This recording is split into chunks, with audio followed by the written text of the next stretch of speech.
मैं doctor B D Rawat, associate professor Sanskrit, SRP government PG college Bandikui Dausa. प्रिय विद्यार्थियों, आज हम विदुर नीति के 34वें अध्याय के अग्रिम श्लोकों का अध्ययन कर रहे हैं। और जो अग्रिम श्लोक है उसका जो प्रसंग है वो इस प्रकार है कि यथा समय पके हुए फल को ही ग्रहण करना चाहिए, कच्चे फल को कभी ग्रहण नहीं करना चाहिए। श्लोक में जो विदुर इस प्रकार कह रहे हैं, यस्तु पक्वम उपादत्ते काले परिणतम फलादरसम स लभते बीजा चैव फलम पुनः।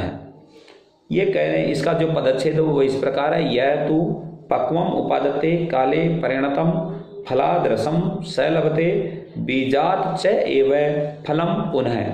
अन्वय इस प्रकार, इसका जो इस प्रकार है, यह तु काले परिणते पक्वम फलम उपादत्ते स फलादरसम लभते पुनः बीजात चैव फलम लभते।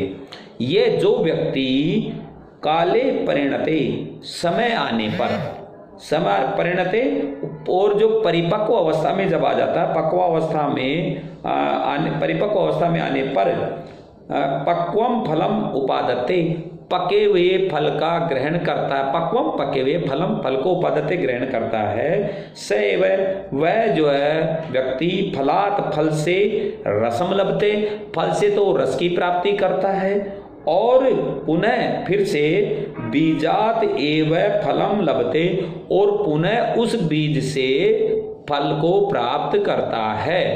अर्थात जो व्यक्ति पके हुए फल को खाता है तो उस पके हुए फल से उसको रस की अनुभूति होती है, रस मिलता है, आनंद मिलता है, और वो उस पके हुए फल के खाने के बाद में जो बीज बचता है उस बीज से पुनः वृक्ष बनता है, और वृक्ष से फिर से हमें फल की प्राप्ति होती है। इसलिए हमेशा पके हुए फल ही खाने चाहिए, हमें कच्चे फलों को कभी भी नहीं तोड़ना चाहिए, क्योंकि पूर्व श्लोक में हमने पढ़ा है कि कच्चे फल खाने से न तो खाने वाले को जो रस मिलता है और न ही उसका बाद में वृक्ष बनता है। पुनः हम अग्रिम श्लोक की ओर बढ़ रहे हैं। फिर से, भ्रमर की तरह प्रजा को कष्ट दे बिना राजा को धन लेना, धन का संग्रह करना चाहिए। राजा प्रजा के साथ राजा का जो धन संग्रह इस प्रकार का होना चाहिए कि उससे जो प्रजा कभी भी कष्ट का अनुभव न करें। उनसे अधिक मात्रा में टैक्स है, अधिक मात्रा में जो प्राचीन काल में लगान शब्द प्रयुक्त होता था, वो लगान इत्यादि ऐसे नहीं लेने चाहिए। नहीं तो प्रजा अगर मान लीजिए दुखी रहेगी, वो राजा कभी सुखी नहीं रह सकता, हमेशा उसके साथ विद्रोह की स्थिति बनी रहेगी। तो श्लोक इस रूप में है, यथा मधु समादत्ते रक्षण पुष्पाणि षट्पदः तद्वत् अर्थान मनुष्येभ्यः आदध्यात् विहिंसया। ये पदच्छेद इसका इस प्रकार है, यथा मधु समादत्ते रक्षण पुष्पाणि षट्पदः तद्वत् अर्थान मनुष्येभ्यः आदध्यात् विहिंसया। अर्थात इसका जो अन्वय है वो ये है, यथा षट्पदः पुष्पाणि रक्षण मधु समादत्ते तद्वत् मनुष्येभ्यः अविहिंसया अर्थात आदध्यात्। यथा एक उदाहरण के माध्यम से समझा रहे हैं विदुर जो है, जिस प्रकार से षट्पदः अर्थात जो भंवरा है, भ्रमर है, पुष्पाणि रक्षण, पुष्पानि कुसुमानि, कुसुमों को प्रसन्नों को की रक्षा करते हुए मधु अर्थात शहद या पुष्प रस को जो है समादत्ते ग्रहण करता है, तद्वत् उसी प्रकार से मनुष्यों से अविहिंसया अर्थात हिंसा न पहुंचाते हुए, कष्ट न पहुंचाते हुए जो है अर्थात धन जो आदध्यात उनसे ग्रहण करना चाहिए। राजा को उनसे धन इस प्रकार ग्रहण करना चाहिए, जैसे कि भंवरा पुष्प को, प्रसून को या कुसुम के ऊपर जो है उस पे अवस्थित होकर के उनसे रस लेता है, परंतु पुष्प को कभी हानि नहीं पहुंचाता है, वैसे ही राजा प्रजा के साथ बिना कष्ट दिए हुए, प्रजा को बिना कष्ट दिए हुए उनसे धन संग्रह करना चाहिए, ताकि प्रजा जो है भविष्य में भी इस प्रकार के धन संग्रह में जो राजा का सहयोग कर सके। इस प्रकार जो है ये इससे शिक्षा मिलती है। रक्षण में रक्ष धातु से क्षत्रिय प्रत्यय है, जिसका अर्थ है करते हुए अर्थात रक्षा करते हुए। अग्रिम श्लोक की ओर बढ़ रहे हैं हम। अग्रिम श्लोक का जो प्रसंग है वो इस प्रकार है। विदुर कहते हैं कि माली माली के पुष्प चयन की तरह धन संग्रह करना चाहिए। राजा को माली की तरह जो है प्रजा से धन संग्रह करना चाहिए। कैसे? श्लोक के रूप में बता रहे हैं। पुष्पम पुष्पम विचिंतवीत मूल छेदम न कारेत मालाकार इवारामे न यथंगा कारक है। इसका जो पदच्छेद वो इस प्रकार है। पुष्पम पुष्पम विचिंतवीत मूल छेदम न कार्येत मालाकार इव आरामे न यथा अंगार कारक है।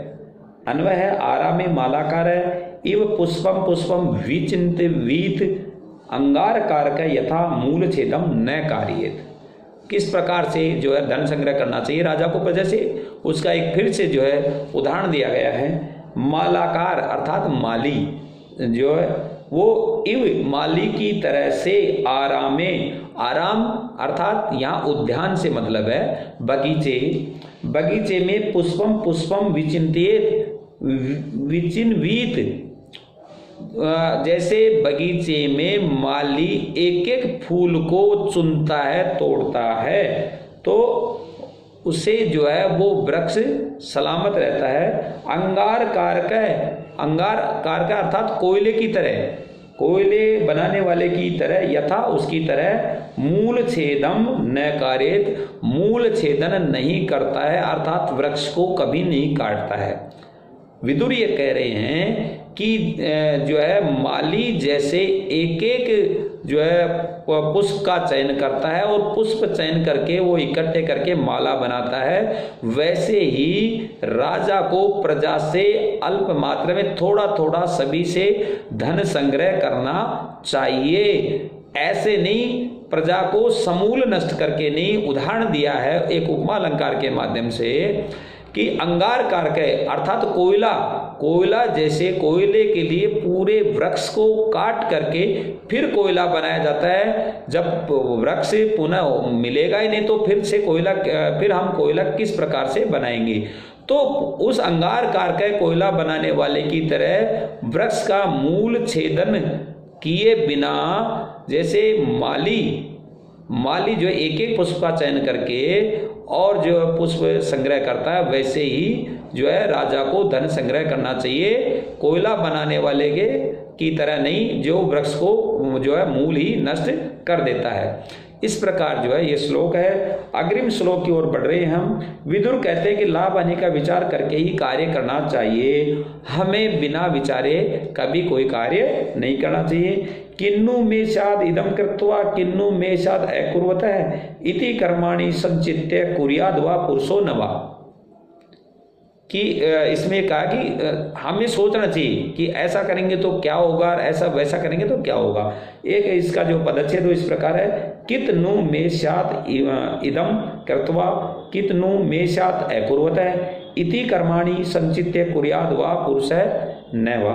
अन्वय है, इदम कृत्वा में किन्नुषात अकृत्वा में किन्नुषात इति कर्माणि संचित्य पुरुषः कुर्यात वा नवा। अब ये कह रहे हैं, विदुर कह रहे हैं कि राजा को क्या करना चाहिए कि इसमें श्लोक है वो का अर्थ इस प्रकार है, इदम कृत्वा, इस कार्य को करने से, इदम इसको करने, कृत्वा करके, कृत हसुते त्वा प्रत्यय है, तो इस कार्य को करने से करके मैं किम, मेरा क्या, नु मेरा क्या होगा, मुझे क्या लाभ होगा। नु अव्यर्थक जो शब्द है ये, अव्यय जो प्रश्नार्थक है, मेरा क्या होगा अर्थात मुझे क्या मिलेगा, इस कार्य को करने के बाद में मुझे क्या मिलेगा। अकृत्वा, और अगर मान लीजिए मैं ये कार्य नहीं करता हूं तो मेरा किम नु स्यात्, और मुझे क्या हानि होगी। अगर मैं ये कार्य करता हूं तो मुझे क्या मिलेगा, और अगर मैं नहीं करता हूं तो मेरा क्या होगा अर्थात मुझे क्या हानि होगी। इति, इस प्रकार कर्माणि, इस प्रकार के कर्मों के विषय में संचित्य, सम्यक प्रकार से विचार करके, अच्छी तरह से भली प्रकार से सोच समझ करके जो है पुरुषम, जो पुरुष जो है मनुष्य कुर्यात, कोई भी कार्य करे, वा न वा अथवा न करे, इस प्रकार सम्यक विचार करके वो कार्य करे। कहना ये चाह रहे हैं विदुर कि कोई भी कार्य करें हम सोच समझ करके करें, इसको कार्य को करने से मुझे ये क्या तो लाभ होगा क्या हानि होगी। तो इसमें ये कहा है इदम कृत्वा मे किन्नु स्यात्, इस कार्य को करने से मुझे क्या तो लाभ मिलेगा, क्या होगा, और किन्नु वा स्यात्, और अगर मान लीजिए अकृत्वा, और अगर मान लीजिए मैं ये कार्य नहीं करता हूं तो मुझे क्या जो है नुकसान होगा, मुझे क्या नुकसान मिलेगा। इति इस प्रकार कर्माणि, इस प्रकार कर्मों के विषय में संचित्य अच्छी प्रकार से भली प्रकार से सम उपसर्ग है, चिन्ह धातु है, तो त्वा लप आदेश हो रहा है, तो लप प्रत्यय है। तो सोच समझ करके भली प्रकार से विचार करके पुरुषम, पुरुष को कुर्या, पुरुष जो है वो कुर्यात कोई भी कार्य करे अथवा न करे, अर्थात संपूर्ण विचार करके ही कार्य का प्रारंभ करना चाहिए। धन्यवाद।